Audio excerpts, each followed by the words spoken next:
retrouvons à Casablanca pour célébrer, réfléchir et partager les réalisations du projet MADAR. Aujourd'hui, dans cet espace emblématique, nous avons la presse, les collègues d'université, les organisations. The MADAR Festival is an opportunity to showcase what we have achieved as a research project. MADAR is a 5-year research project funded by the UK Research and Innovation, based at the University of Kiel, and then in collaboration with many institutions in the UK, in Morocco, in Algeria, in Tunisia. And it is an opportunity today and tomorrow to showcase some of the work we have conducted, but also some of the art installation, the films, and talk about the data that we put together. MADAR is about research, it's also about action, it is about advocacy, and it's about policy change. And we are trying to cover all of these areas. We also believe in MADAR that the challenges which are posed by migration and displacement are global challenges, and they need to be addressed in collaboration across nations, across sectors as well.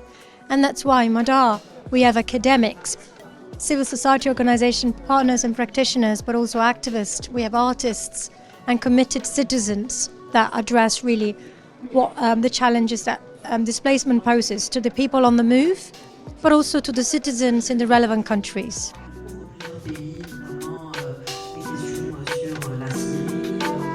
On a aussi des membres au Maroc, vu qu'on est un réseau, donc c'est l'Association marocaine des droits humains, l'organisation. C'était l'occasion ce matin vraiment de parler de la liberté de circulation, de l'installation, mais aussi de l'intégration au Maroc. On était des panélistes assez nombreux, mais en tout cas nous on a touché aux questions des mineurs non accompagnés et accompagnés, marocains et étrangers, mais aussi on a beaucoup parlé des grands remaniements de la gestion migratoire au Maroc, donc que ce soit au niveau local, donc national avec le Maroc, mais aussi sur les relations du Maroc avec les États membres et avec l'Union européenne, et enfin aussi sur les efforts de la société civile et des populations migrantes et réfugiées aussi, pour essayer de comprendre comment est-ce qu'on peut faire un plaidoyer meilleur pour être sûr que les violations des droits des personnes migrantes s'arrêtent. Et l'installation de cet espace de prospérité partagée entre le nord et le sud de la Méditerranée. On va découvrir progressivement qu'il n'en sera strictement rien.